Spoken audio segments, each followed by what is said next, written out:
Ladies and gentlemen, the President of the United States and Mrs. Reagan.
Of the Kingdoms of Nepal and the United States of America.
Nancy and I welcome you to the White House and to the United States of America.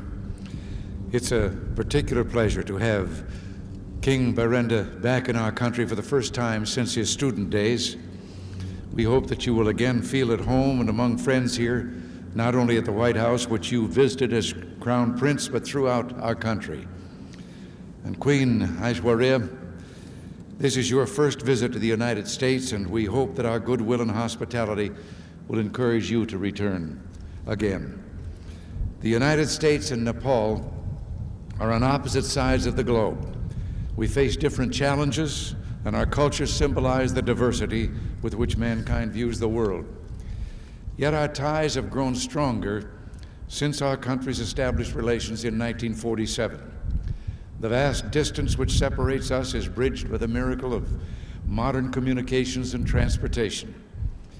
Our distinct cultures are linked in our people's common commitment to peace and human progress. In Nepal, Your Majesty, you've set forth to win the battle against illiteracy, disease, hunger, and poverty.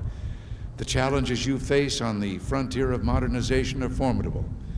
The very topography, which makes Nepal one of Earth's most beautiful sites, makes your task more difficult by limiting the amount of arable land and complicating communications.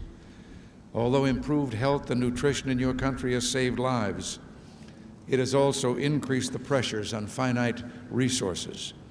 Education and information have expanded the horizons of your citizens, but have also raised their expectations. Your development program, which began some 30 years ago, exemplifies the wise and progressive leadership provided by your family. From your grandfather's decision to seek modernization down to the present day, your people have been blessed by something money cannot buy: wise leadership.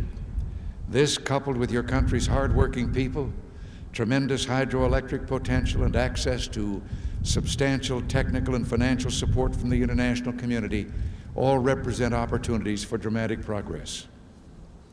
America is proud that for a third of a century, we've played a part in your development efforts. The record reflects the close partnership of our governments and peoples. We plan to continue American investment in Nepal's economic development during the next 5 years, including the funding of new agricultural research and training projects, areas which Your Majesty has identified as vital to improving the well-being of your people. The Peace Corps will also continue its important work in Nepal. More than 2,000 volunteers have served in your country, one of our largest Peace Corps posts. The 180 volunteers presently there are carrying on their fine tradition of competence and compassion. Your Majesty, you, your father, and your grandfather before you have been the architects of Nepal's efforts to build a better future. In the political arena, your reforms are enlisting public participation in identifying national goals, thus guaranteeing that your people have a stake in their future. The United States respects these and other initiatives Your Majesty is making to develop popular institutions consistent with the spirit of the Nepalese people. There is every reason to be confident that your goals of economic progress, political stability, and national security will be reached. America is happy to offer encouragement and support in these noble efforts. Your Majesty's moral leadership in condemning the Soviet invasion of Afghanistan is much appreciated here. We should not forget the heroism of the Afghan people in their fight for the freedom and independence of their country. We're also grateful for the courage your nation has shown in the cause of peace. Nepal has been willing to do more than just cast a ballot at the United Nations. It has volunteered its military personnel to serve in some of the world's most troubled areas, giving depth and meaning to Nepal's commitment to peace. The world needs more nations like Nepal, which are willing to help shoulder the burden of preserving peace as well as advocating it in world forums. Once again, Your Majesties, welcome to America. We look forward to getting to know you better as a means of enriching the deep friendship which has always characterized our relations.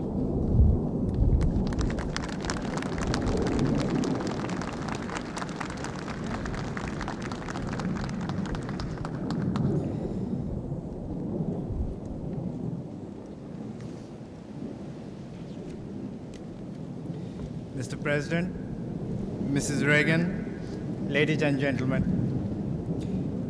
I'd like to thank you, Mr. President and Mrs. Reagan, for this welcome ceremony and for the warmth with which my wife and I, along with the members of my entourage, have been received here. I also wish to convey to you, and through you to the government and people of the United States, greetings and good wishes of the government and people of Nepal. For me, it is also a nostalgic moment. I recall with fondness the time I had stood by my august father, late King Mahendra, on a similar occasion in a similar setting here in 1967. I do not feel a complete stranger to this land. Indeed, I come to you in the spirit of a friend who has had the benefit of studying in one of your leading institutions of learning. Inspired as Nepal and the United States are by the common goals of striving for freedom and dignity of man, it is also a fulfilling experience for me to be back here again. Mr. President, few things in the history of man have been as eventful as the discovery of this new-found land. It gave birth to a republic known not only for its inspiring ideals, but also for the most epoch-making feats of scientific endeavor. Viewed from this angle, America stands on the very forefront of modern history. Indeed, what the United States represents is a harmonious amalgam of high human and material achievements rarely surpassed elsewhere in the world. As a nation that has brought about such profound changes, it is only natural to look up to this country in joining hands with the rest of the world to herald a new age of peace, understanding, friendship, and prosperity for all. Committed, as we are in Nepal, to these ideals, we hold you, Mr. President, in high esteem and wish to see the United States as a bulwark of peace and stability, cherishing the belief that all nations of the world, whether big or small, rich or poor, developed or developing, must have a place under the sun. It is in this spirit that I look forward to exchange views with you, Mr. President, on matters of mutual interest. I also hope to meet other leaders and seek the opportunity to renew my acquaintances with friends that I have known. I'm confident that our visit to this country will be fruitful as well as memorable. Thank you.